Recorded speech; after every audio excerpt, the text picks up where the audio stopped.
إن الحمد لله نحمده ونستعينه ونستغفره ونؤمن به ونتوكل عليه ونعوذ بالله من شرور أنفسنا ومن سيئات أعمالنا من يهده الله فلا مضل له ومن يضلل فلا هادي له أشهد أن لا إله إلا الله وحده لا شريك له وأشهد أن محمدا عبده ورسوله أرسله بالهدى ودين الحق ليظهره على الدين كله ولو كره المشركون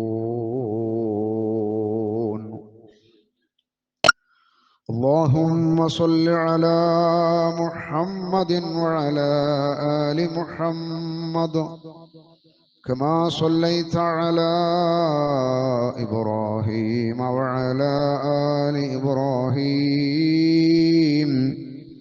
إنك حميد مجيد اللهم بارك على محمد وعلى آل محمد كما باركت على إبراهيم وعلى آل إبراهيم إنك حميد مجيد أما بعد فإن خير الحديث كتاب الله وخير الحدي حدي محمد صلى الله عليه وسلم وشر الأمور محدثاتها وكل محدثة بدعة وكل بدعة ضلالة وكل ضلالة في النار أعوذ بالله من الشيطان الرجيم يا أيها الذين آمنوا اتقوا الله حق تقاته ولا تموتن إلا وأنتم مسلمون بسم الله الرحمن الرحيم ولله أسماء الحسنى فادعوه بها وذروا الذين يلحدون في أسمائه سيجزون ما كانوا يعملون. ഏറ്റവും ബഹുമാനമുള്ള സത്യവിശ്വാസികളെ, സത്യവിശ്വാസിനികളെ, അല്ലാഹുവിൻ്റെ നിയമ നിർദ്ദേശങ്ങളെ ജീവിതത്തിൻ്റെ എല്ലാ മേഖലകളിലും ഏറ്റവും നല്ല സൂക്ഷ്മതയോടുകൂടി ജീവിക്കണമേ എന്ന് സ്വന്തത്തെ ഓർമ്മപ്പെടുത്തുന്നത് പോലെ നിങ്ങളെയും ഓർമ്മപ്പെടുത്തുന്നു, വസിയ്യത്ത് ചെയ്യുന്നു.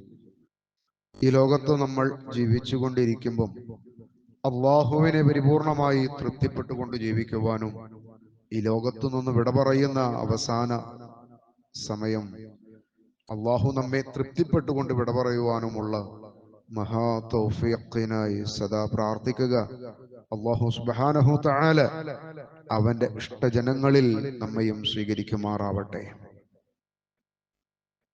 സഹോദരങ്ങളെ, മുഹറം മാസത്തിലേക്കാണ് അല്ലാഹു സുബ്ഹാനഹു തആല വീണ്ടും നമുക്ക് അവസരം തന്നിട്ടുള്ളത്. പുതിയ ഒരു മാസം കൂടി ഒരു വർഷത്തിലേക്ക്, പുതിയൊരു വർഷത്തിലേക്ക് നമ്മൾ പ്രവേശിച്ചിരിക്കുകയാണ്. ഹജ്ജ് മാസം കഴിഞ്ഞ് മുഹറം മാസം കൂടി അതിന്റെ പവിത്രതയിൽ നിലകൊള്ളുന്ന മാസമാണ് എന്ന് മുഹമ്മദ് റസൂലുള്ളാഹി സ്വല്ലല്ലാഹു അലൈഹി വസല്ലം നമ്മെ ഓർമ്മിപ്പിച്ചതാണ്. അതിലെ പ്രധാനപ്പെട്ട കാര്യമാണ് മുഹറം 10 നോമ്പ് എന്ന് പറയുന്നത്. മുഹമ്മദ് റസൂലുള്ളാഹി സ്വല്ലല്ലാഹു അലൈഹി വസല്ലം അതിന്റെ 9 കൂടി നോൽക്കുവാൻ ആഗ്രഹം പ്രകടിപ്പിച്ചതിന്റെ അടിസ്ഥാനത്തിലാണ് മുഹറം 9-ലെയും 10-ലെയും നോമ്പ് വിശ്വാസികൾ സുന്നത്തോടുകൂടി അത് സ്വീകരിച്ചു വരുന്നത്. വളരെയധികം പ്രതിഫലമുള്ള 2 നോമ്പുകളാണ് അത് എന്ന് നമുക്കറിയാം. ഒരുപാട് പ്രത്യേകതകളുള്ള മാസമാണ് ഈ മുഹറം മാസം. അതിന്റെ ചരിത്രത്തിൽ അന്വേഷിക്കുമ്പോൾ ലോക ചരിത്രത്തിൽ ഏറ്റവും വലിയ അഹങ്കാരി എന്ന് ഒരാൾ പോലും സ്വയം പ്രഖ്യാപിച്ചിട്ടില്ലാത്ത അന റബ്ബുക്കുമുൽ അഅല, ഞാൻ തന്നെയാണ് ലോകത്തിന്റെ രക്ഷിതാവ് എന്ന അഹങ്കാരം നടിച്ച ഫിറഔനിനെ അവസാനിപ്പിച്ച മാസം മുഹറം മാസമായിരുന്നു എന്ന് വളരെ കൃത്യമായി ചരിത്രത്തിൽ നിന്ന് നമ്മൾ മനസ്സിലാക്കുന്നു. ആ മാസത്തിലാണ് മൂസാ നബി അലൈഹിസ്സലാം ഇസ്രായേലികളുമായിട്ട് ഫിറഔന്റെ തടവറയിൽ നിന്ന് ഓടി രക്ഷപ്പെട്ട് ചെങ്കടലിന്റെ സമീപത്തെത്തി അല്ലാഹു സുബ്ഹാനഹു തആല വലിയ ഒരു ശക്തമായ ഒരു സഹായം നൽകി തന്റെ മുമ്പിലുള്ള ചെങ്കടലിനെ തന്റെ കയ്യിലെ വടികൊണ്ടടിക്കുവാനുള്ള അള്ളാഹുവിന്റെ കൽപ്പന പരിശുദ്ധ ഖുർആനിലൂടെ ആ സംഭവത്തെ വളരെ കൃത്യമായിട്ട് അള്ളാഹു നമുക്ക് പറഞ്ഞു തരുന്നുണ്ട്. ആ കടലിലെ വെള്ളം 2 ഭാഗത്തേക്കുമായിട്ട് തിരമാലകൾ വലിയ പർവ്വതങ്ങളെപ്പോലെ ഉയർന്നു നിന്ന് അതിലൂടെ വഴിയൊരുക്കി കൊടുത്തതും ഈ മുഹറം മാസത്തിലാണ് എന്ന് നമ്മൾ മനസ്സിലാക്കുന്നു. ഒരുപാട് പവിത്രതകൾ, അനുഗ്രഹങ്ങൾ പെയ്തിറങ്ങിയ മാസമാണത്. ധാരാളം ചരിത്രങ്ങൾ വേറെയും അതുമായി ബന്ധപ്പെട്ടു പറയാറുണ്ട്. എന്നാൽ ഈ ഒരു മാസത്തെ നെഹസിന്റെ മാസമായിട്ടാണ് ഷിഈകൾ കണക്കാക്കുന്നതും ആചരിക്കുന്നതും. ഈ മാസമായി കഴിഞ്ഞാൽ അവർ അവരുടെ ശരീരത്തെ സ്വന്തമായി വലിയ പീഡനങ്ങൾക്ക് വിധേയമാക്കും. മൂർച്ചയുള്ള ആയുധങ്ങൾ കൊണ്ട് ശരീരം കുത്തിക്കീറുന്ന ഒരു മാസമാണ് ഷിഈകളുടെ സമ്പ്രദായം ഈ മാസത്തിൽ. അതിനവർക്ക് ഒരുപാട് കാര്യങ്ങൾ പറയാനുണ്ട്. സങ്കടത്തിന്റെയും ചതിയുടെയും ഒക്കെ മാസമാണ് എന്നാണ് അവര് പറയുന്നത്. അല്ലാഹു മുഹറം മാസം, അത് അല്ലാഹു ഷഹറുല്ലാഹി മുഹറം, അല്ലാഹു വളരെ പ്രാധാന്യം കൽപ്പിച്ച മാസമാണ് എന്ന് വിശ്വാസികളെ പഠിപ്പിക്കുമ്പോൾ ഷിഈകൾ പഠിപ്പിക്കുന്നത് അങ്ങനെയല്ല എന്നാണ്. അല്ലാഹുവിന്റെ ദീനിനെ, മുഹമ്മദ് റസൂലുള്ള പഠിപ്പിച്ച ദീനിനെ വളരെ വികൃതമാക്കിക്കൊണ്ട് രംഗത്ത് വന്ന ആളുകളാണ് ഷിഈകൾ. ഷിഈ എന്ന് പറയുന്ന ആ ഒരു സമ്പ്രദായത്തെ ഉണ്ടാക്കിക്കൊണ്ടുവന്നത് യഹൂദനായ ഒരു മനുഷ്യനായിരുന്നു എന്നതാണ്. യഹൂദികളും ഷിഈകളും തമ്മിൽ നല്ല ബന്ധമുണ്ട് എന്നതിന് ധാരാളം ചരിത്ര സംഭവങ്ങളിൽ ഏതാനുമാണ് കഴിഞ്ഞ ഖുതുബയിൽ നമ്മൾ പറഞ്ഞു വന്നത്. ഈ ദിവസങ്ങളിൽ ഷിഈകൾ ധാരാളമുള്ള സ്ഥലങ്ങളിൽ അവർ അലി റളിയല്ലാഹു അൻഹുവിനെയും ഫാത്തിമ റളിയല്ലാഹു അൻഹയെയും ഹുസൈൻ റളിയല്ലാഹു അൻഹുവിനെയും ഒക്കെ ഉറക്കെ വിളിച്ചുകൊണ്ട് വിലാപങ്ങൾ പറയുന്ന സമ്പ്രദായം ഉണ്ട്. ഇറാനിലും അതുപോലെ തന്നെ ഷിഈകൾ ധാരാളമുള്ള പ്രദേശങ്ങളിലും അത് വളരെ പ്രകടമായി കാണാം. നമ്മുടെ ഉത്തരേന്ത്യയിൽ പോലും, ഇന്ത്യ രാജ്യത്തുള്ള പല സ്റ്റേറ്റുകളിലും അപകടകരമായിട്ടുള്ള ചില സമ്പ്രദായം പോലും ഷിഈകൾക്കിടയിൽ നിലനിൽക്കുന്നുണ്ട്. ഒരു മൃഗത്തിന്റെ മേൽ ഉമറിന്റെയും മറ്റൊരു മൃഗത്തിന്റെ പേരിൽ അബൂബക്കർ സിദ്ദീഖ് റളിയല്ലാഹു അൻഹുവിന്റെയും പേരെഴുതി തെരുവിലിട്ട് വെട്ടിക്കൊല്ലുന്ന സമ്പ്രദായം ഈ മാസത്തിൽ ഷിഈകൾ ആചരിക്കുന്നുണ്ട്. അബൂബക്കർ സിദ്ദീഖ് റളിയല്ലാഹു അൻഹുവിനോടും ഉമർ ഇബ്നുൽ ഖത്താബ് റളിയല്ലാഹു അൻഹുവിനോടുമുള്ള തീരാത്ത അവരുടെ ദേഷ്യം, വൈരാഗ്യം, അല്ലെങ്കിൽ അവര് ഇസ്ലാമിൽ നിന്ന് പുറത്താണ് എന്ന വിശ്വാസത്തിന്റെ അവരുടെ ദൃഢത, ഈ തരത്തിൽ മൃഗങ്ങളുടെ മേലിൽ അവരുടെ പേരെഴുതി അതിനെ വെട്ടിക്കൊല്ലുന്ന സമ്പ്രദായവും ഈ മാസത്തിൽ ആചരിക്കുന്നവരാണ് അവർ എന്ന് നമ്മൾ മറന്നു പോകരുത്.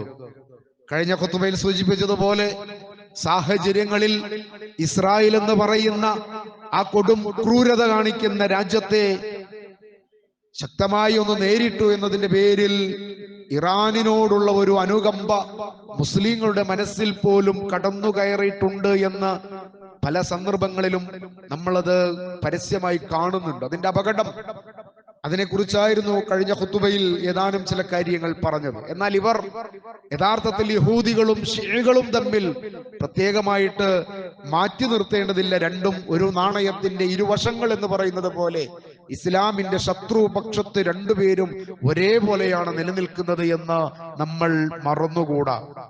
ആ കാര്യത്തെ ഓർമ്മപ്പെടുത്തുന്നത് അവരുടെ സമ്പ്രദായവും അവരുടെ വിശ്വാസവും മുസ്ലിമായ ആളുകൾക്ക് ഉൾക്കൊള്ളാൻ പറ്റുന്നതോ അവരെ ആ ഒരു തരത്തിൽ സ്വീകരിക്കാൻ പറ്റുന്നവരോ അല്ല എന്ന് മനസ്സിലാക്കുന്നതിന് വേണ്ടിയാണ്. നമ്മുടെ രാജ്യത്ത് അലി റളിയല്ലാഹു അൻഹുവിനെയും അതുപോലെ തന്നെ ഹുസൈൻ റളിയല്ലാഹു അൻഹുവിനെയും ഒക്കെ ഉറക്കെ വിളിച്ച് വിലാപങ്ങ യാത്ര നടത്തുന്ന ആളുകൾ, അവരോട് ദുആ ചെയ്യുന്ന ആളുകൾ, അവരുടെ പേരുകളെ ധാരാളം വട്ടം ആവർത്തിച്ച് വിളിക്കുന്ന ആളുകൾ, അവരെ മൊത്തത്തിൽ മുസ്ലിങ്ങൾ പറയും ഷിയകളാണ് എന്ന്. എന്നാൽ നമ്മുടെ കേരളത്തിൽ മുഹ്യിദ്ദീൻ ഷെയ്ഖിനെ വിളിക്കുന്ന ആളുകൾ, മമ്പ്രതത്തങ്ങളെ വിളിക്കുന്ന ആളുകൾ, വേങ്ങര കോയപ്പാപ്പയെ വിളിക്കുന്ന ആളുകൾ, മുനമ്പത്തെ ബീവിയെ വിളിക്കുന്ന ആളുകൾ, ഓച്ചിറ ഉപ്പാപ്പയെ വിളിക്കുന്ന ആളുകൾ, അങ്ങനെ ഷിയകൾക്കുള്ളതിനേക്കാൾ 100 മടങ്ങ് വിളിയാളന്മാരുള്ള ആളുകൾ മുസ്ലിം ഉമ്മത്തിൽ സുന്നികൾ എന്നറിയപ്പെടുമ്പോൾ അതിന്റെ ഒരു അപകടം കൂടി ഇതിന്റെ കൂടെ നമ്മൾ മനസ്സിലാക്കണം. ഷിയകൾ അലി റളിയല്ലാഹു അൻഹുവിനെയും ഫാത്തിമ റളിയല്ലാഹു അൻഹയെയും ഹുസൈൻ റളിയല്ലാഹു അൻഹുവിനെയും അവരെയാണ് വിളിച്ചു വിലപിക്കുന്നതെങ്കിൽ, അവരോടാണ് സങ്കടങ്ങൾ പറയുന്നതെങ്കിൽ, അവരോടാണ് തങ്ങളുടെ പ്രശ്നങ്ങൾ അവതരിപ്പിക്കുന്നത് എങ്കിൽ ഷിയകൾക്ക് അതിനപ്പുറം ധാരാളമൊന്നും വിളിയാളന്മാരില്ല എന്നതൊരു വസ്തുതയാണ്. എന്നാൽ കേരളത്തില് ഞങ്ങൾ ഷിയകളല്ല, ഞങ്ങളാണ് അഹ്ലുസുന്നത്തി വൽ ജമാഅത്തിന്റെ ആളുകൾ എന്ന് പലപ്പോഴും ഉറക്കെ വിളിച്ചു പറയുന്ന ആളുകൾക്ക് ഷിയകളെക്കാൾ വിളിയാളന്മാർ കൂടുതലാണ് എന്നത് ഒരു സത്യമാണ്, യാഥാർത്ഥ്യമാണ്. അവിടെയും നമ്മൾ ഒരു കാര്യം കൂടി മനസ്സിലാക്കണം. നാണയത്തിന് 2 വശങ്ങളെ ഉള്ളൂ എന്നതുകൊണ്ട് ഈ 2 വശത്തിലേക്കും കൂട്ടിച്ചേർക്കാൻ പറ്റുന്ന ഒരു വിഭാഗം കൂടിയാണ് നമ്മുടെ നാട്ടിൽ അല്ലാഹു അല്ലാത്തവരെ വിളിച്ചു തേടുന്ന ആളുകൾ. അത് മുഹ്യിദ്ദീൻ ഷെയ്ഖിനെ വിളിക്കുന്നവരായാലും റസൂലുള്ളാഹിയെ വിളിച്ചു തേടുന്നവരായാലും ആരെ വിളിച്ചു തേടുന്നവരായാലും ആ യഹൂദന്മാരോടൊപ്പം ആ ഷിയകളോടൊപ്പമാണ് അവരുടെയും സ്ഥാനം ഇസ്ലാമിൽ എന്നത് നമ്മൾ ശക്തമായി ഓർമ്മ വെച്ചിരിക്കണം. എന്തുകൊണ്ടാണ്? അതൊരു അപകടകരമായ സാഹചര്യമാണ്. വിശ്വാസം, ഈമാൻ, ഷഹാദത്ത് നഷ്ടപ്പെടുന്നതാണ് എന്നത് കൊണ്ട് മാത്രമാണ്. അവരോടൊന്നും പ്രത്യേകമായിട്ട് യാതൊരു തരത്തിലുമുള്ള വ്യക്തിപരമായ എതിർപ്പുകളോ വെറുപ്പുകളോ ഇല്ല. പക്ഷേ മുസ്ലിങ്ങളാണെന്ന് പറയുകയും ഞങ്ങളാണ് അഹ്ലുസുന്നത്തി വൽ ജമാഅത്തിന്റെ യഥാർത്ഥ ആളുകൾ എന്ന് അവകാശപ്പെടുകയും ചെയ്യുമ്പോൾ അവർക്കൊരു ഉത്തരവാദിത്തമുണ്ട്. അത് അവകാശപ്പെടുന്ന ആളുകൾക്ക്. എന്താണ് അഹ്ലുസുന്നത്തി വൽ ജമാഅത്ത്? മുഹമ്മദ് റസൂലുള്ളാഹി പഠിപ്പിച്ച ദീൻ എന്താണ്? അല്ലാഹു സുബ്ഹാനഹു തആല പരിശുദ്ധ ഖുർആനിലൂടെ നമ്മളോട് ആവശ്യപ്പെട്ടത് എന്താണ്? അതിനപ്പുറത്തേക്ക് നിന്നുകൊണ്ട് അതാണ് ദീൻ എന്ന് പറയുമ്പോൾ ആ ദീനിന്റെ യഥാർത്ഥ പാതയിൽ നിന്ന് അതിനെ ദഅവത്ത് ചെയ്യുന്ന ആളുകൾക്ക് തീർച്ചയായിട്ടും പറയേണ്ടി വരും, നിങ്ങൾ യഥാർത്ഥത്തിൽ ഇസ്ലാമിക വിശ്വാസത്തിനപ്പുറത്താണ്. അതൊരു സത്യമാണ്, ആരോപണമല്ല, യാഥാർത്ഥ്യമാണ്. യാഥാർത്ഥ്യം തുറന്നു പറയുക എന്നതാണ് മുഹമ്മദുർ റസൂലുള്ളാഹി ഏതു സമയത്തും സ്വീകരിച്ചിട്ടുള്ള നിലപാട്. ഒരു അഡ്ജസ്റ്റ്മെന്റും റസൂലുള്ളാഹി ആ വിഷയത്തിൽ ചെയ്തിട്ടില്ല, യാതൊരു കോംപ്രമൈസും ചെയ്തിട്ടില്ല. ഉടനടി ഒരു പ്രശ്നം വന്നാൽ, ഒരു തെറ്റായ സന്ദേശം കേട്ടാൽ ഉടനടി അതിനെ പ്രതികരിക്കുമായിരുന്നു റസൂലുള്ളാഹി. വളരെ കൃത്യമായിട്ട് ആ കാര്യങ്ങൾ ബോധ്യപ്പെടുത്തി കൊടുക്കുമായിരുന്നു. അതാണ് ഒരു വിശ്വാസിയെ സംബന്ധിച്ചിടത്തോളം അഹ്ലുസുന്നത്തിനോട് ഏറ്റവും അടുത്ത് നിൽക്കുന്നവരുടെ നിലപാട്. ഇസ്ലാമിക വിരുദ്ധമായി ഒരു കാര്യം നമ്മൾ കണ്ടു കഴിഞ്ഞാൽ അരുതേ, അത് ഇസ്ലാമിന് അന്യമാണ്, അതുമായിട്ട് ഇസ്ലാമിലേക്ക് നിന്ന് കഴിഞ്ഞാൽ അത് മുസ്ലിമായി ജീവിക്കുവാൻ സാഹചര്യം ഒരുക്കുകയില്ല, അത് ഇസ്ലാമിൽ നിന്ന് പുറത്തു പോകുന്നതാണ് എന്ന് ബോധ്യപ്പെടുത്തുക എന്നത് ഒരു വിശ്വാസിയെ സംബന്ധിച്ചിടത്തോളം അവന്റെ നിർബന്ധ നിലപാടാണ്. നസീഹത്തോടുകൂടി ആ കാര്യങ്ങൾ അവരെ ഓർമ്മപ്പെടുത്തി കൊടുക്കുക, പറഞ്ഞു കൊടുക്കുക, തിരുത്തി കൊടുക്കുക എന്നത്. പരിശുദ്ധ ഖുർആനിൽ അല്ലാഹു സുബ്ഹാനഹു തആല ഒരു ആയത്ത് അവതരിക്കുവാനുണ്ടായ കാരണം നമ്മളെ ബോധ്യപ്പെടുത്തുന്നുണ്ട്. ഒരു ആയത്ത് സൂറത്തു ഇസ്രായിലെ അതിന്റെ 110-ാമത്തെ വചനം, ആ വചനം അവതരിക്കുവാനുണ്ടായ അതിന്റെ സബബൻ നുസൂല് അല്ലാഹു സുബ്ഹാനഹു തആല നമുക്ക് പറഞ്ഞു തരുന്നുണ്ട്. വളരെ ചിന്തനീയമായ ഒരു ആയത്താണ് ആ ആയത്ത്. മുഹമ്മദ് റസൂലുള്ളാഹി സ്വല്ലല്ലാഹു അലൈഹി വസല്ലം മക്കയിൽ ആളുകളോട് ദഅവത്ത് നടത്തിക്കൊണ്ടിരിക്കുന്ന കാലം എല്ലാവരോടും റസൂലുള്ള പറഞ്ഞത് നിങ്ങൾ അല്ലാഹുവിനെ മാത്രം വിളിച്ചു പ്രാർത്ഥിക്കണമെന്നാണ്. അല്ലാഹുവിന് പുറമെ നിങ്ങൾക്ക് ഒരു വിളിയാളന്മാരും ഉണ്ടാവാൻ പാടില്ല. നിങ്ങൾ വിളിക്കുന്ന ഇബ്രാഹിം നബിയോ ഇസ്മായിൽ നബിയോ ലാത്തയോ ഉസ്സയോ മനാത്തയോ ഹുബലോ ഇവരെ ഒന്നും അള്ളാഹുവിനോട് വിളിക്കുന്നത് പോലെ നിങ്ങൾ വിളിച്ച് നിങ്ങളുടെ സങ്കടങ്ങൾ പറയുന്നവരോ അത് കേൾക്കുന്നവരോ പരിഹാരം നൽകുന്നവരോ അല്ല. അതുകൊണ്ട് നിങ്ങളുടെ വിളി അള്ളാഹുവിനോട് മാത്രമായിരിക്കണം. ഇതാണ് മുഹമ്മദ് റസൂലുള്ളാഹ് മക്കയിലുണ്ടായിരുന്ന തന്റെ ജനതയോട് പ്രബോധനം ചെയ്തത്. ആ പ്രബോധന രീതി അതായിരുന്നു മുഹമ്മദിന്റെ പ്രബോധനമെന്ന് അവിടുത്തെ മുശ്രിക്കുകൾക്ക് നന്നായിട്ട് ബോധ്യപ്പെട്ടു. അതുകൊണ്ട് തന്നെ അവർക്കത് സ്വീകരിക്കാൻ സാധ്യമല്ലെന്ന് അവർ പറഞ്ഞു. അള്ളാഹു മാത്രം എന്നത് സാധ്യമല്ല. അള്ളാഹുവിന്റെ കൂടെ മറ്റു പലരും കൂടി നീ കൂട്ടിത്തരികയാണെങ്കിൽ ഞങ്ങൾക്കത് സ്വീകരിക്കാം. നോക്കൂ, എത്ര കർക്കശമായ നിലപാടായിരുന്നു മുശ്രിക്കുകൾ റസൂലുള്ളാഹിയുടെ മുമ്പിൽ വെച്ചത്. മുഹമ്മദ് അല്ലാഹ് മാത്രമോ, അത് നിന്റെ നാശത്തിനു കാരണമാണ് എന്ന് സ്വന്തം പിതാവിന്റെ സഹോദരൻ അബൂലഹബ് പോലും റസൂലുള്ളാഹിയുടെ മുഖത്ത് നോക്കി ചീത്ത വിളിച്ചു പറഞ്ഞു. മുഹമ്മദ്, എന്തൊരു നശിച്ച വർത്തമാനമാണ് ഞങ്ങളോട് നീ പറയുന്നത്. അല്ലാഹ് മാത്രം മതിയെന്നോ? അല്ലാഹു മാത്രമാണ് ദുആ കേൾക്കുന്നവനെന്നോ നമ്മുടെ പ്രശ്നങ്ങൾ പറയാനുള്ളതെന്നോ? അപ്പോൾ നമ്മുടെ വാപ്പാന്മാരായി നമ്മുടെ വല്യാപ്പന്മാരായി അവരുടെ പ്രശ്നങ്ങൾക്ക് അവരുടെ പ്രയാസങ്ങൾക്ക് അവർ ചെന്നിരുന്ന നമ്മുടെ ഈ വിളിയാളന്മാരൊന്നും വേണ്ടെന്നാണോ നീ പറയുന്നത്? മുഹമ്മദ് റസൂലുള്ളാഹി പറഞ്ഞു, അതെ, അവരൊന്നും ആവശ്യമില്ല. അവരാരും നിങ്ങളുടെ വിളികൾ കേൾക്കുന്നവരല്ല, അവരാരും നിങ്ങളെ സഹായിക്കുന്നവരല്ല, അവരിൽ നിന്ന് നിങ്ങൾക്ക് യാതൊരു പ്രതിഫലനവും ലഭിക്കുകയില്ല. നിങ്ങളുടെ മുഴുവൻ കാര്യങ്ങളും കേൾക്കുന്നവൻ അല്ലാഹു മാത്രമാണ്. അതായിരുന്നു റസൂലുള്ളാഹി പറഞ്ഞത്, അതാണ് റസൂലുള്ളാഹി പറയുന്നത് എന്ന് മുശ്രിക്കുകൾക്ക് നല്ല ബോധ്യവും ഉണ്ടായിരുന്നു. ഈ സന്ദർഭത്തിൽ റസൂലുള്ളാഹി ഒരു ദിവസം തന്റെ തഹജ്ജുദ് നമസ്കാരത്തിൽ സുജൂദിൽ കിടന്നുകൊണ്ട് യാ അല്ലാഹ് യാ റഹ്മാൻ എന്നിങ്ങനെ വിളിച്ചു പ്രാർത്ഥിക്കുകയാണ്. യാ അല്ലാഹ് യാ റഹ്മാൻ എന്ന് ആ റസൂലുള്ളാഹി സുജൂദിൽ കിടന്ന് വിളിക്കുന്ന ആ പ്രാർത്ഥന മുശ്രിക്കുകളിൽപ്പെട്ട ഒരു മനുഷ്യൻ കേൾക്കുകയാണ്. അദ്ദേഹം കേൾക്കുമാർ ഒരൽപ്പം ശബ്ദത്തിലാണ് റസൂലുള്ളാഹി സുജൂദിൽ നിന്ന് അല്ലാഹുവിനെ വിളിക്കുന്നത്, യാ അല്ലാഹ് യാ റഹ്മാൻ. ഇത് കേട്ട മാത്രയിൽ ആ മനുഷ്യൻ ഒരു വലിയ സംഭവം തനിക്ക് ലഭിച്ചു എന്ന രീതിയിൽ മുശ്രിക്കുകളുടെ കൂട്ടത്തെ ഓടിച്ചെന്നുകൊണ്ട് പറയാണ്, മുഹമ്മദ് നമ്മളോട് പറഞ്ഞത് അല്ലാഹുവിനെ മാത്രം വിളിക്കണമെന്ന. അതല്ലേ നിങ്ങൾ കേട്ടിട്ടുള്ളത്? അതെ. എന്നാൽ ആ മുഹമ്മദ് ഇതാ റഹ്മാൻ എന്ന് കൂടി വിളിക്കുന്നു. റഹ്മാനെ കൂടി മുഹമ്മദ് വിളിക്കാൻ തുടങ്ങിയിട്ടുണ്ട്. മുഹമ്മദിന് കുറച്ച് മാറ്റമൊക്കെ ഉണ്ടായിട്ടുണ്ട്. നമ്മുടെ ചെറുത്തുനിൽപ്പിന് കുറച്ചൊക്കെ ഒരു വീര്യം വന്നിട്ടുണ്ട്. മുഹമ്മദിന് മാറ്റമുണ്ട്. മുഹമ്മദ് യമാമയിലെ റഹ്മാനെ കൂടി വിളിക്കാൻ തുടങ്ങി. അപ്പൊ യമാമയിൽ ആ കാലഘട്ടത്തിൽ കുറച്ചൊക്കെ ഒരു തരികിടയും കുറച്ചൊക്കെ ചെപ്പടി വിദ്യയും ഒക്കെ ആയിട്ട് നടക്കുന്ന യമാമയിലെ ഒരു മനുഷ്യന്റെ വെളിപ്പേരായിരുന്നു റഹ്മാൻ. അവനാണ് മുസൈലമത്ത്. മുസൈലമത്തിന്റെ മറ്റൊരു പേരായിരുന്നു റഹ്മാൻ. ആ റഹ്മാനെ പല ആളുകളും ആദരവോടുകൂടിയാണ് കണ്ടിരുന്നത്. കാരണം ആളുകൾക്കിടയിൽ കുറച്ചൊക്കെ തരികിട എന്തെങ്കിലുമൊക്കെ ഇങ്ങനെ ചെപ്പടി വിദ്യകളൊക്കെ കാണിക്കാൻ പറ്റുന്ന ആ ഒരു തരത്തിൽ കുറച്ചൊരു അറിയപ്പെടുന്ന ഒരു വ്യക്തിയായിരുന്നു റഹ്മാൻ. ഈ ആള് ചെന്നിട്ട് പറഞ്ഞു മുശ്രിക്കുകളോട്, മുഹമ്മദ് അതാ സുജൂദിൽ കിടന്നുകൊണ്ട് അള്ളാനെയും വിളിക്കുന്നുണ്ട്, റഹ്മാനെയും വിളിക്കുന്നുണ്ട്. ഇതൊരു വലിയ ഫിത്തനയായി. അവർക്കൊക്കെ വലിയ സന്തോഷമായി. കാരണം മുഹമ്മദിന് കുറച്ചൊക്കെ മാറ്റം വന്നു. അള്ളാഹ് മാത്രം മതി എന്ന് പറഞ്ഞ അള്ളാഹ് മുഹമ്മദ് ഇതാ അപ്പൊ റഹ്മാനെ കൂടി വിളിക്കാൻ തുടങ്ങിയിട്ടുണ്ട്. ഈ ഒരു പ്രചരണത്തിലാണ് ഒരു ആയത്ത് അള്ളാഹു അവതരിപ്പിക്കുന്നത്. അള്ളാഹു ഒരു ആയത്ത് അവതരിപ്പിക്കുകയാണ്. അള്ളാഹുവിന്റെ ഒരു ആയത്ത് ഇറങ്ങുകയാണ്. സഹോദരങ്ങളെ, അള്ളാഹുവിൽ നിന്നൊരായത്ത് അവതരണമാകുക എന്ന് പറയുന്നത് വലിയ ഗാംഭീര്യമുള്ള വിഷയമാണ്. പരിശുദ്ധ ഖുർആനിന്റെ ഓരോ ആയത്തുകൾക്കും വലിയ ഗംഭീരതയുണ്ട്. അതിന്റെ ഓരോ ആയത്തിനും വലിയ പ്രസക്തിയുണ്ട്.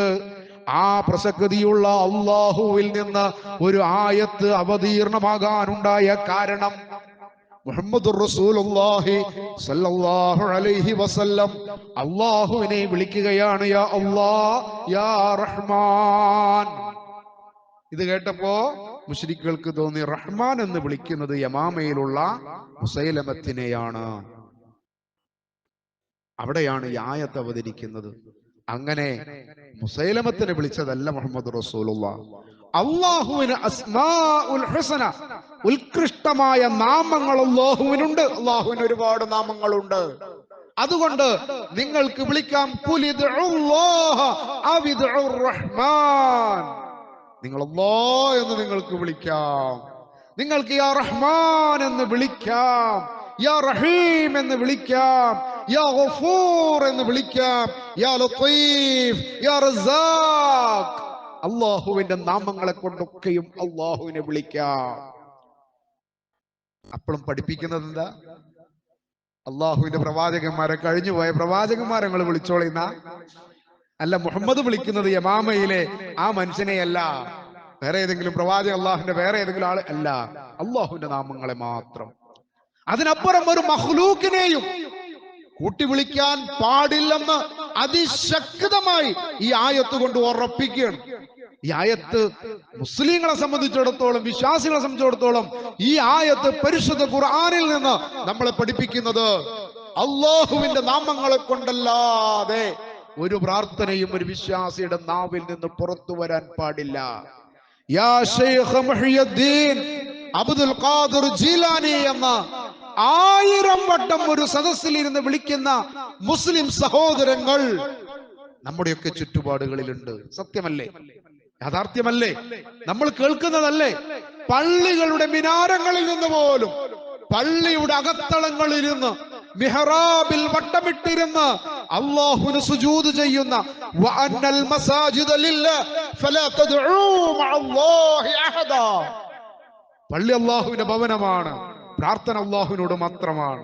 അവന്റെ കൂടെ ഒരാളെയും ദുആയിലേക്ക് ചേർക്കാൻ പാടില്ലെന്ന് പഠിപ്പിച്ച ഈ പരിശുദ്ധ ഖുർആൻ, പള്ളിയുടെ പവിത്രത പരിശുദ്ധ ഖുർആനിന്റെ ആയത്തിലൂടെ പഠിപ്പിച്ചിട്ടും അല്ലാഹുവിനോടുള്ള പ്രാർത്ഥനയുടെ പ്രാധാന്യം ആയത്തുകൾ കൊണ്ട് സ്ഥിരപ്പെടുത്തി പഠിപ്പിച്ചിട്ടും മുഹമ്മദുർ റസൂലുള്ളാഹ് ജീവിതത്തിലെ ഉടനീള പ്രാർത്ഥനകൾ, രാവിലെ നമ്മൾ ആ ഉറക്കിൽ നിന്ന് എഴുന്നേൽക്കുന്ന സമയം മുതൽ അവന്റെ ജീവിതത്തിലെ എല്ലാ സാഹചര്യങ്ങളിലൂടെയും കടന്നു പോകുമ്പോൾ ധാരാളം പ്രാർത്ഥന മുഹമ്മദ് റസൂലുള്ളാഹ് പഠിപ്പിച്ചു തന്നു.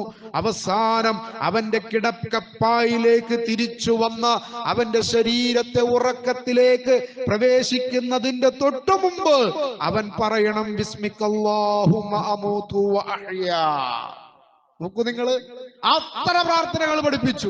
സ്വന്തം സഹധർമ്മിണിയുമായിട്ട് ശാരീരിക ബന്ധം തുടങ്ങുന്നതിന് മുമ്പുള്ള പ്രാർത്ഥന അല്ലാഹുവിനോട് പ്രാർത്ഥിച്ചു. ഭക്ഷണം കഴിക്കുമ്പോൾ, കഴിഞ്ഞാൽ, വാഹനത്തിൽ കയറുമ്പോൾ, മസ്ജിദിലേക്ക് പ്രവേശിക്കുമ്പോൾ, പള്ളിയിൽ നിന്ന് പുറത്തു പോകുമ്പോൾ, എല്ലാ രംഗങ്ങളിലും പ്രാർത്ഥന പഠിപ്പിച്ചു മുഹമ്മദ് റസൂലുള്ളാഹ്. ഒക്കെയും അള്ളാഹുവിനോട് മാത്രമുള്ള പ്രാർത്ഥന. പിന്നെ ഏതു കാലത്താ അള്ളാഹു അല്ലാത്തവരോടുള്ള പ്രാർത്ഥന കയറി വന്നത്? അതെ, അത് ശീഇകളുടെ സംഭാവനയാണ്. ഇസ്ലാമിനെ തകർക്കാൻ റസൂലുള്ളാഹിയുടെ കാലഘട്ടത്തിൽ തന്നെ യഹൂദന്മാർ മുനാഫിക്കുകളായി റസൂലുള്ളാഹിയോടൊപ്പം തന്നെ ഇസ്ലാമിലേക്ക് ഞങ്ങൾ മുസ്ലിങ്ങളാണ് എന്ന് പറഞ്ഞു ഇസ്ലാമിനെ തകർക്കുന്നതിന് വേണ്ടി ഉള്ളിൽ കയറി കൂടിയിട്ടുണ്ട്. അവരാണ് ഈ ശീഈ ഗ്രൂപ്പുകളെ ഉണ്ടാക്കിയത്. അവരാണ് അള്ളാഹുവിന് പുറമെ അലിയെ കൂടി വിളിച്ചു പ്രാർത്ഥിക്കുവാനുള്ള ആ ഒരു തീരുമാനം ആളുകളിലേക്ക് പഠിപ്പിച്ചു കൊടുക്കുന്നത്. അവരിൽ നിന്നാണ് കേരളത്തിലെ മുസ്ലിങ്ങൾ മുഹ്യിദ്ദീൻ ശൈഖിനെ വിളിക്കുവാനുള്ള പെർമിഷൻ ലഭിക്കുന്നത്. ഇതിനൊക്കെ ചില ഇജാസത്തുകൾ ലഭിക്കാണ്ട്. മുഹമ്മദ് റസൂലുള്ളാഹിൽ നിന്ന് ലഭിച്ചിട്ടില്ല, അള്ളാഹുവിൽ നിന്ന് ലഭിച്ചിട്ടില്ല. അള്ളാഹുവോ അള്ളാന്റെ റസൂലോ പഠിപ്പിക്കാത്ത ഒരു കാര്യം ദീനിലേക്ക് പുണ്യകരമാണെന്ന് പറഞ്ഞു പഠിപ്പിക്കുവാൻ ലോകത്തൊരു മഖ്ലൂക്കിനും അവകാശമില്ല.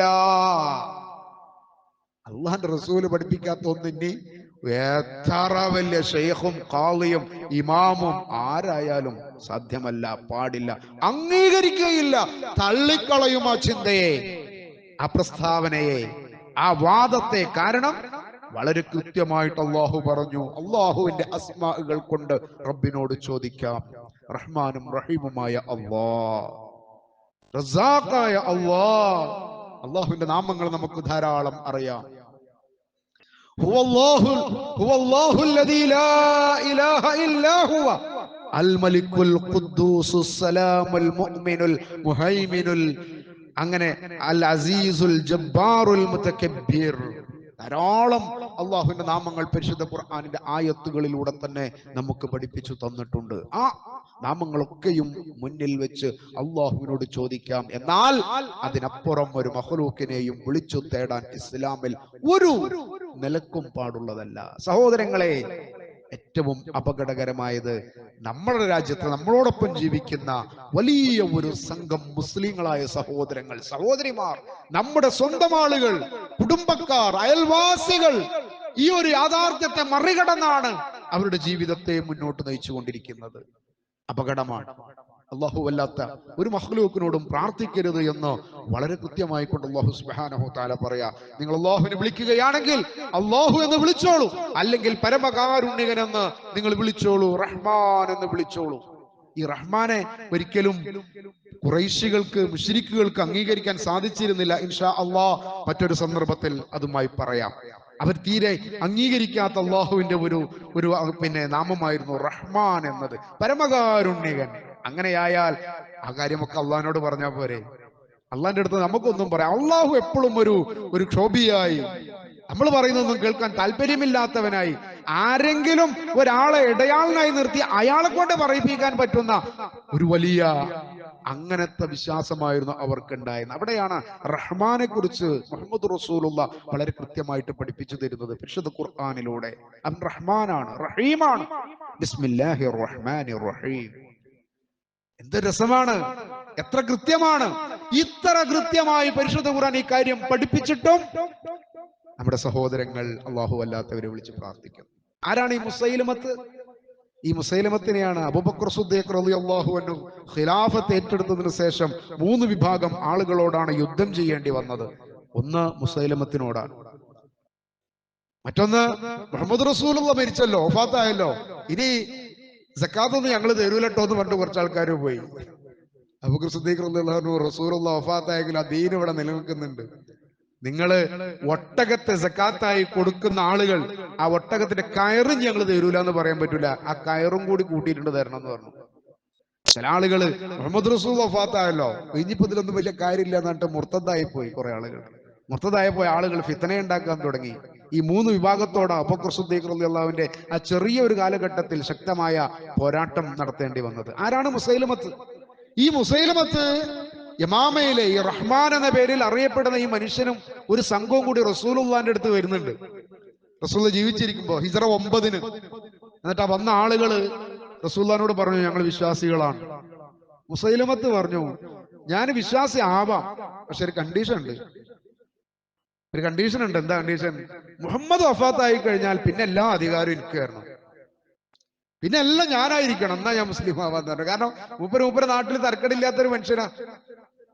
അപ്പൊ അത് മുഹമ്മദ് വഫാത്തായി കഴിഞ്ഞാൽ മുഴുവൻ അധികാരം എനിക്ക് തരണം. ഇത് റസൂലുള്ളാഹ് കേട്ടു. റസൂലുള്ളാഹ് ഒരു സ്വഹാബിയെയും കൂട്ടിയിട്ട് അദ്ദേഹത്തിന്റെ അടുത്തേക്ക് ചെന്ന് ഒരു ഈത്തപ്പനയുടെ മടലിന്റെ ഒരു ചെറിയ ചീളയിട്ട്, ഒരു പച്ച മടലിന്റെ ഈത്തപ്പനയുടെ ഒരു മടലിന്റെ ഒരു ചീളയിട്ട് അദ്ദേഹത്തിന്റെ അടുത്ത് എന്നിട്ട് പറഞ്ഞു, മുസൈലമത്ത്, നീ മുസ്ലിം ആകാൻ ആവശ്യപ്പെടുന്നതിന്റെ ഡിമാൻഡ് ഈ ഒരു ഈത്തപ്പനയുടെ ഒരു കഷ്ണം മടല് പോലും ചോദിച്ചാലും എനിക്ക് തരൂല. അങ്ങനത്തെ ഒരു ഇസ്ലാമില്ല. ഡിമാൻഡ് വെച്ചും കൊണ്ടുള്ള ഇന്ന് നമ്മളൊക്കെ കൂട്ടത്തിൽ കാണുന്ന ചില സംഗതികളാ. ഹക്കാണെന്ന് ബോധ്യപ്പെട്ടിട്ട്, എന്താണ് ഹക്ക് എന്ന് ബോധ്യപ്പെട്ടിട്ട് ഏതെങ്കിലും ഒരു പള്ളി കമ്മിറ്റിന്റെ സെക്രട്ടറി ആയിട്ടാണ് പോസ്റ്റ് ചെയ്ത മൂപ്പര് പിന്നെ ആ ഖുറാഫാത്തിൽ നിന്ന് ഇറങ്ങിപ്പോരൂല. എന്തേ? ഞാൻ പള്ളി കമ്മിറ്റി സെക്രട്ടറിയാണ്. എന്താ സഹോദരങ്ങളെ, പള്ളി കമ്മിറ്റി പ്രസിഡന്റ് ഒരു സഹോദരൻ തൗഹീദിന്റെ മാർഗത്തിലേക്ക് കൃത്യമായി കാര്യങ്ങൾ ബോധ്യപ്പെട്ട് ആ തൗഹീദ് അനുസരിച്ച് നമസ്കരിക്കുന്ന ജുമാ നടന്ന പള്ളിയിലേക്ക് വരാൻ തുടങ്ങിയപ്പോ അദ്ദേഹത്തെ ആ നാട്ടിലെ പള്ളി കമ്മിറ്റി പ്രസിഡന്റ് ആയിട്ട് തെരഞ്ഞെടുത്തു. സത്യമാണ് ഈ പറയുന്നത്. അതോടുകൂടി പിന്നെ മൂപ്പര് തൗഹീദ് പള്ളിക്ക് വന്നില്ല. പിന്നെ വീണ്ടും ആ പഴയ ചടങ്ങിൽ തന്നെ മൂപ്പര് അങ്ങനെയാണ്. അപ്പൊ നാട്ടിൽ എന്തെങ്കിലും ഒരു അധികാരം, അങ്ങനെ ഒരു ഇസ്ലാമില്ല. റസൂലുള്ളാഹി പറയാ, ഈ പച്ച ഈത്തപ്പനയുടെ കഷ്ണം പോലും അതൊന്ന് തരുമോ നബി എന്ന് ചോദിച്ചാൽ അങ്ങനെ ഡിമാൻഡ് പോലും അംഗീകരിക്കാൻ പറ്റൂല. ആ മനുഷ്യനാണ് റസൂലുള്ളാഹിയുടെ വഫാത്തിന് ശേഷം ഞാനാണ് അടുത്ത പ്രവാചകൻ, ഞാനാണ് നബി എന്ന് പറഞ്ഞിട്ട് കെദ്ദാബായിട്ട്, കള്ളനായിട്ട് വന്നു. അദ്ദേഹത്തിന്റെ പേര് മുസൈലമത്തുൽ കെദ്ദാബ് എന്ന. ഒരുപാട് സംഭവങ്ങളുണ്ട് അദ്ദേഹത്തിന്റെ.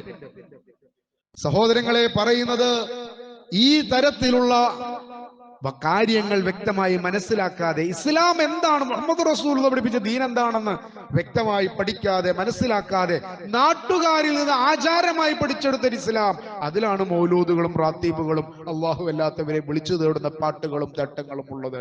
ഇവർക്ക് ഇതിന്റെ സനദ് അന്വേഷിച്ചാൽ, മുഹ്യിദ്ദീൻ ശൈഖിനെ വിളിച്ചു പ്രാർത്ഥിക്കുന്ന ആളുകളുടെ സനദ് അന്വേഷിച്ചാൽ അവരുടെ സനദ് ചെന്നെത്തുക ഷിയകളിലേക്കാണ്. ഇസ്ലാമിലേക്ക് വരൂല, മുഹമ്മദ് റസൂലുള്ളാഹിയിലേക്ക് വരൂല, സ്വഹാബത്തിലേക്ക് വരൂല, താബിഉകളിലേക്ക് വരൂല, തബഉ താബിഈങ്ങളിലേക്ക് വരൂല, അഹ്ലുസുന്നത്തിന്റെ ഇമാമിങ്ങളിലേക്ക് വരൂല. ഖൈറുൽ ഖുറൂനി ഖർനി സുമ്മല്ലദീന യലൂനഹും സുമ്മല്ലദീന യലൂനഹും എന്ന് മുഹമ്മദുർ റസൂലുള്ളാഹ് ലോകത്തിനു മുമ്പിൽ പ്രഖ്യാപിച്ച ആ വിഭാഗത്തിലേക്ക് മുഹ്യിദ്ദീൻ ശൈഖ് റഹ്മത്തുള്ളാഹിയെ വിളിച്ച് തേടുന്ന, പ്രാർത്ഥിക്കുന്ന ആളുകൾ എത്തുകയില്ല. അവരെത്തുക ആരിലേക്കാ? അബൂബക്കർ സിദ്ദീഖ് റളിയല്ലാഹു അൻഹു നരകത്തിലാണെന്ന് പ്രഖ്യാപിക്കുന്ന, വിശ്വസിക്കുന്ന, അതിന് ഷഹാദത്ത് ചെല്ലുന്ന, അവരെ കുറിച്ച് ശാപപ്രാർത്ഥന നടത്തുന്ന ഷിയകളിലേക്ക്. ഈ മാസങ്ങളിലൊക്കെ പ്രത്യേകമായിട്ട് മൗലൂദുകൾ സംഘടിപ്പിക്കും. അതിൽ പ്രധാനപ്പെട്ട ഒന്നാണ് ഖുതുബിയ്യത്ത്. ഖുതുബിയ്യത്ത് എന്ന് പറഞ്ഞു കഴിഞ്ഞാൽ മുഹ്യിദ്ദീൻ ശൈഖ് റഹ്മത്തുള്ളാഹി അദ്ദേഹം തന്നെയാണ് അല്ലാഹ് എന്ന് പറയുന്ന ഒരു അവസ്ഥയിലേക്ക് എത്തുന്ന വരികളാണ് അതിലുള്ളത് മുഴുവനും. യാ ഖുതുബ അഹ്ലിസ് സമാ വൽ അർളി ഗൗസഹുമാ യാ ഫൈള ഐനൈ വജൂദൈഹിം വഗൈസഹുമാ. മുഹ്യിദ്ദീൻ ശൈഖേ, അങ്ങ് ആരാണെന്ന് ഞങ്ങൾക്കറിയാം. ആകാശങ്ങളിൽ ജീവിക്കുന്ന, ഭൂമിയിൽ ജീവിക്കുന്ന മുഴുവൻ ജീവികൾക്കും അങ്ങാണ് കേന്ദ്രബിന്ദുവായിട്ടുള്ളത്. അള്ളാഹുവിന്റെ ആ ഒരു അവസ്ഥയിലേക്ക് ആകാശങ്ങളിലും ഭൂമിയുള്ള മുഴുവൻ ജീവികളുടെയും ആശാകേന്ദ്രം അള്ളാഹു മാത്രമാണ്. അതിനെ മുഹ്യിദ്ദീൻ ശൈഖിന് വകവെച്ചു കൊടുക്കുക. മാത്രമല്ല, അങ്ങാണ് ഞങ്ങൾക്ക് മഴ തരുന്നത്, അങ്ങാണ് ഞങ്ങളുടെ നദികളും പുഴകളും ഒക്കെ സംവിധാനിച്ചു ഞങ്ങളെ സഹായിച്ചത്. അള്ളാഹുവിന്റെ മുഴുവൻ സിഫത്തുകളും കൊടുക്കുന്ന, അതിന്റെ വരികളുള്ള ഖുതുബിയ്യത്ത് മുസ്ലിം ഉമ്മത്തിന്റെ വീടുകളിൽ പാടുന്നു. എത്ര കാലമായി ഇത് നമ്മൾ പറയാൻ തുടങ്ങിയിട്ട്? ഒരുപാട് ആളുകൾ അതിൽ നിന്ന് രക്ഷപ്പെടുന്നു. ആ രക്ഷപ്പെടുന്ന ആളുകൾ അല്ലാഹ് മാത്രം മതി എന്ന് പ്രഖ്യാപിക്കുന്നു. അവരാണ് മുവഹ്ഹിദുകൾ, അവരാണ് മുജാഹിദുകൾ, അവരാണ് മുഅ്മിനീങ്ങൾ. അവർക്കാണ് അല്ലാഹു സുബ്ഹാനഹു തആല പറഞ്ഞത് അവർക്കാണ് സ്വർഗ്ഗമുള്ളത് എന്ന്. സഹോദരങ്ങളെ, ആയതുകൊണ്ട് ഈ ഒരു മാസത്തിൽ, ഈ മുഹറം മാസത്തിൽ നമ്മൾ മനസ്സിലാക്കേണ്ടുന്ന വിധത്തിൽ തന്നെ യഥാർത്ഥത്തിൽ അതിന്റെ കാര്യങ്ങളെ ബോധ്യപ്പെട്ട് മനസ്സിലാക്കി യഥാർത്ഥത്തിലുള്ള വിശ്വാസികളായി എപ്പോഴാണ് അല്ലാഹുവിന്റെ വിളി നമ്മളിലേക്ക് എത്തുന്നത്, എപ്പോഴാണ് മലക്കുൽ മൗത്ത് നമ്മളെ സമീപിക്കുന്നത്, ആ സന്ദർഭത്തിൽ ഏറ്റവും സന്തോഷത്തോടു കൂടി മുവഹ്ഹിദായി, മുഅ്മിനായി, തന്റെ ജീവിതം ഒരിക്കലും നഷ്ടപ്പെട്ടിട്ടില്ല, അള്ളാഹുവിന്റെ മാർഗത്തിലായിരുന്നു എന്ന് ഉറപ്പ് കിട്ടുന്ന അള്ളാഹുവിന്റെ ഇഷ്ടദാസന്മാരിൽ നമ്മയും ചേർക്കുമാറാവട്ടെ.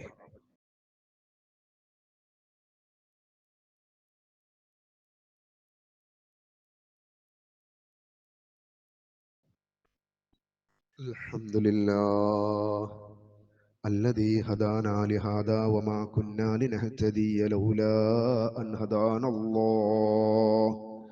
اللهم صل على محمد وعلى آل محمد كما صليت على إبراهيم وعلى آل إبراهيم إنك حميد مجيد. أما بعد فاتقوا الله عباد الله. സഹോദരങ്ങളെ, സഹോദരിമാരെ, അള്ളാഹുവിനെ സൂക്ഷിക്കണേ എന്ന് ഒരിക്കൽ കൂടി ഓർമ്മപ്പെടുത്തുകയാണ്. ചില സഹോദരങ്ങൾ ചോദിച്ചത്, സുന്നത്ത് നോമ്പ് വെള്ളിയാഴ്ച വന്നാൽ വെള്ളിയാഴ്ച സുന്നത്ത് നോമ്പ് എടുക്കുന്നത് ഗുണകരമല്ല, പ്രോത്സാഹിപ്പിക്കപ്പെടേണ്ടതല്ല എന്നൊരു അഭിപ്രായം കേൾക്കുന്നു. ശരിയാണോ എന്നാണ്. അപ്പൊ സുന്നത്ത് നോമ്പ് ഇപ്പോ മുഹറം 9ഉം 10ഉം വെള്ളിയും ശനിയും നോമ്പ് വന്നു, വെള്ളിയാഴ്ചയും നോമ്പെടുക്കേണ്ടതുണ്ടോ എന്നായിരിക്കാം. സുന്നത്ത് നോമ്പ് നമുക്ക് സുന്നത്തായി വന്നിട്ടുള്ള നോമ്പുകൾ, യൗമുൽ അറഫ വെള്ളിയാഴ്ചയാണ് വരുന്നതെങ്കിൽ ആ വെള്ളിയാഴ്ചന്റെ നോമ്പെടുക്കണം. മുഹറം 9ഉം 10ഉം വെള്ളിയും ശനിയുമായിട്ടാണ് വന്നതെങ്കിൽ ആ വെള്ളിയാഴ്ച എടുക്കണം. അയ്യാമുൽ ബിഅദ് എല്ലാ മാസത്തിലും 13, 14, 15, അറബി മാസത്തിലെ 13, 14, 15 പ്രധാനപ്പെട്ട സുന്നത്ത് നോമ്പാണ്. ഈ സുന്നത്ത് നോമ്പ് തുടങ്ങുന്നതിൽ ഈ 13ലോ 14ലോ 15ലോ വെള്ളിയാഴ്ച ഉണ്ടെങ്കിൽ അതും നോമ്പെടുക്കാം.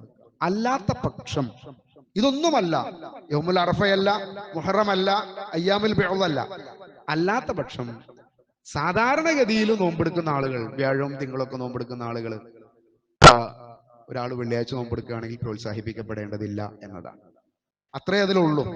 അതല്ലാത്ത രീതിയിലുള്ള, നമുക്ക് റമദാനിൽ വരുന്ന വെള്ളിയാഴ്ചകൾ, യൗമുൽ അറഫയിൽ വരുന്ന വെള്ളിയാഴ്ച, മുഹറത്തിൽ വരുന്ന വെള്ളിയാഴ്ച, അയ്യാമുൽ ബിഅദിൽ വരുന്ന വെള്ളിയാഴ്ച, അതൊക്കെയും ആ വെള്ളിയാഴ്ച നോമ്പെടുക്കാം. അതിനൊന്നും യാതൊരുവിധ വിലക്കുകളോ പ്രശ്നങ്ങളോ ഇല്ല എന്ന് മനസ്സിലാക്കുക. വളരെ ലളിതമാണ് ആ വിഷയം. സഹോദരങ്ങളെ, വരുന്ന ചൊവ്വാഴ്ച ഇൻഷാ അള്ളാഹ് 7 മണിക്ക് നമ്മുടെ ഈ പള്ളിയിൽ പ്രിയപ്പെട്ട ജരീർ സാഹിബിന്റെ ഒരു ക്ലാസ് ഉണ്ട്.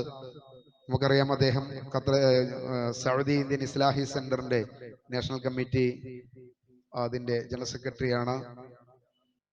അദ്ദേഹത്തിന്റെ ഒരു ക്ലാസ് ദൃഢവിശ്വാസം ഇല്ലാതായാൽ എന്ന് പറയുന്ന വളരെ കാലികമായിട്ടുള്ള, അതായത് പല സന്ദർഭങ്ങളിൽ നമ്മൾ പിടുത്തം വിട്ടു പോവാന്നൊക്കെ പറയും. എത്ര നമുക്ക് ഉറപ്പുണ്ടെങ്കിലും ചില സന്ദർഭങ്ങളിൽ നമ്മൾ പറയും എന്റെ പിടുത്തം വിട്ടുകണെന്ന് പറയും. നമുക്ക് താങ്ങാൻ പറ്റാത്ത എന്തെങ്കിലും ഒരു ചെറിയ പ്രശ്നങ്ങളൊക്കെ, നമുക്കൊക്കെ ഈ ദുനിയാവിൽ ഉണ്ടാകുന്ന പരീക്ഷണം എന്ന് പറഞ്ഞാൽ വളരെ ദുർബലമായ പരീക്ഷണമായിരിക്കും. പക്ഷെ മനുഷ്യരെന്ന നിലയിൽ അത് നമുക്ക് വലുതായിട്ട് തോന്നും. അള്ളാഹുവിന്റെ പ്രവാചകന്മാർക്ക് കൊടുത്തതാണ് ഏറ്റവും വലിയ പരീക്ഷണങ്ങൾ.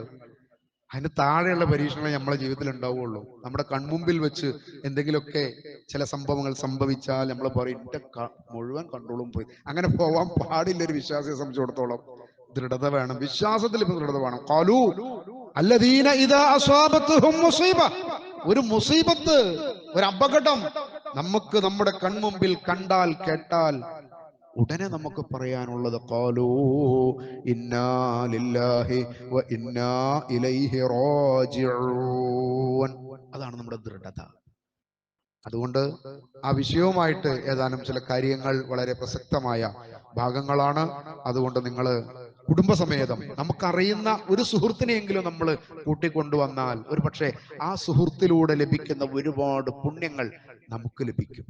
അദ്ദേഹത്തിന്റെ ജീവിതത്തിൽ വിശ്വാസത്തിൽ മാറ്റമുണ്ടാവുകയും അല്ലാഹുവിന്റെ യഥാർത്ഥ അടിമകളിലേക്ക് തിരിച്ചു വരാൻ കാരണമാകുന്നത് ഒരു ക്ലാസ്സിലേക്ക് നിങ്ങൾ പ്രേരിപ്പിച്ച ഒരു സമയമാണെങ്കിൽ അത് നിങ്ങൾക്ക് വെറുതെയാവുകയില്ല. അല്ലാഹുവിന്റെ പക്കൽ വളരെ പ്രതിഫലം ലഭിക്കുന്ന കാര്യമാണ് എന്ന് ഓർമ്മയുണ്ടാവുക. വളരെ സജീവമായി കൊണ്ട് തന്നെ ആ ക്ലാസ്സിലേക്ക് എല്ലാവരും എത്തണമെന്ന് ഓർമ്മപ്പെടുത്തുകയാണ്. അല്ലാഹു സുബ്ഹാനഹു തആല നമ്മുടെ എല്ലാ ഖൈറായ കാര്യങ്ങളിലും അല്ലാഹുവിന്റെ അനുഗ്രഹവും അല്ലാഹുവിന്റെ തൗഫീഖും നമുക്ക് ലഭിക്കുമാറാവട്ടെ.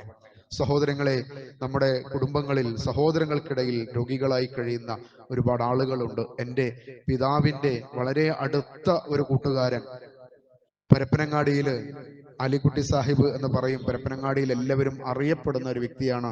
92 വയസ്സ് ഇപ്പോൾ അദ്ദേഹത്തിന് പ്രായമുണ്ട്. ഇസ്ലാഹി പ്രസ്ഥാനത്തിന്റെ ആദ്യകാല നേതാക്കന്മാരിൽ വളരെ പ്രധാനപ്പെട്ട അവിടുത്തെ ഒരു വ്യക്തിയാണ്. അദ്ദേഹം 1 മാസമായി ഇപ്പോൾ സുഖമില്ലാതെ വിശ്രമത്തിലാണ്. അപ്പൊ അദ്ദേഹം പ്രത്യേകമായിട്ട് മുവഹിദുകളായ നമ്മളോട് പറഞ്ഞു നിങ്ങൾ പ്രാർത്ഥിക്കണമെന്നാണ്. നിങ്ങളുടെയൊക്കെ ഓർമ്മകളിൽ അദ്ദേഹത്തിന് വേണ്ടിയുള്ള പ്രാർത്ഥന ഉണ്ടാകണം. രോഗം എളുപ്പത്തിൽ ശമനമാകുവാനും അദ്ദേഹത്തിന് വീണ്ടും പള്ളിയിലേക്ക് ജുമുഅക്കൊക്കെ പോകുവാനുള്ള ഒരു ആഫിയത്ത് ലഭിക്കണമെന്നാണ് അദ്ദേഹത്തിന്റെ ആഗ്രഹം. രോഗങ്ങൾ എളുപ്പത്തിൽ ശിഫയായി അദ്ദേഹത്തിന്റെ ആഗ്രഹം പോലെ പള്ളികളിൽ ജമാഅത്തായിട്ട് നമസ്കരിക്കുവാനും, ഈ 92 വയസ്സ് വരെ ജമാഅത്തിന് അദ്ദേഹം പള്ളിയിൽ പോകട്ടോ, എല്ലാ ജുമാഅക്കും പോകും, എല്ലാ വഖത്തിനും പോകും, നമസ്കാരത്തിന് നല്ല നടന്നു പോയിരുന്ന ആളാണ്. ഇപ്പോ വിശ്രമത്തിലാണ്. അതുകൊണ്ട് അദ്ദേഹത്തിന് അള്ളാഹു എളുപ്പത്തിൽ ശിഫ നൽകി അനുഗ്രഹിക്കുമാറാവട്ടെ. എല്ലാവിധ പ്രയാസങ്ങളും അള്ളാഹു അദ്ദേഹത്തിൽ നിന്ന് ദൂരീകരിക്കുമാറാവട്ടെ. അദ്ദേഹത്തിന്റെ ആഗ്രഹം പോലെ വഖത്തുകളിൽ പള്ളിയിൽ ചെന്ന് അള്ളാഹുവിന്റെ മുമ്പിൽ സുജൂദ് ചെയ്യുവാനുള്ള മഹാ തൗഫീഖ് ലഭിക്കുന്ന അള്ളാഹുവിന്റെ ഇഷ്ടദാസന്മാരിൽ അള്ളാഹു അദ്ദേഹത്തെയും ചേർക്കുമാറാവട്ടെ. നമ്മളിൽ നിന്ന് മരണപ്പെട്ടു പോയ മാതാപിതാക്കൾ, സഹോദരങ്ങൾ, ഗുരുനാഥന്മാർ, അള്ളാഹുവേ നിന്റെ ബർസഖിയായ ലോകത്തേക്ക് എത്തിയവർ, അവരെ കുറിച്ച് ഏറ്റവും അറിയുന്നവൻ നീയാണ്. അള്ളാഹുവേ അവരുടെ ബർസഖിയായ ലോകം നീ സന്തോഷമുള്ളതാക്കി കൊടുക്കണേ അള്ളാഹുവേ ഞങ്ങളുടെ ഖബറുകൾ ഞങ്ങൾക്കുമേൽ എപ്പോഴാണ് അത് തുറന്നു വരുന്നത് എന്ന് ഞങ്ങൾക്കറിയില്ല. എപ്പോഴായിരുന്നാലും ആ ഖബറുകൾ ഞങ്ങൾക്ക് സന്തോഷമുള്ളതാക്കി നൽകണേ അള്ളാഹുവേ നിന്റെ റഹ്മത്തിന്റെ കവാടമാക്കി തരണേ അള്ളാഹുവേ സ്വർഗത്തിലേക്ക് പ്രവേശിക്കുന്ന നിന്റെ ഇഷ്ടദാസന്മാരുടെ ആദ്യ കവാടമാണ് ഖബർ. അള്ളാഹുവേ ആ ആദ്യ കവാടം ഞങ്ങൾക്ക് നീ വിജയിപ്പിച്ചു നൽകണേ اللهم اغفر للمؤمنين والمؤمنات والمسلمين والمسلمات الأحياء منهم الأموات. اللهم ربنا تقبل منا إنك أنت السميع العليم وتب علينا إنك أنت التواب الرحيم. ربنا آتنا في الدنيا حسنة وفي الآخرة حسنة وقنا عذاب النار. وآخر دعوانا أن الحمد لله رب العالمين.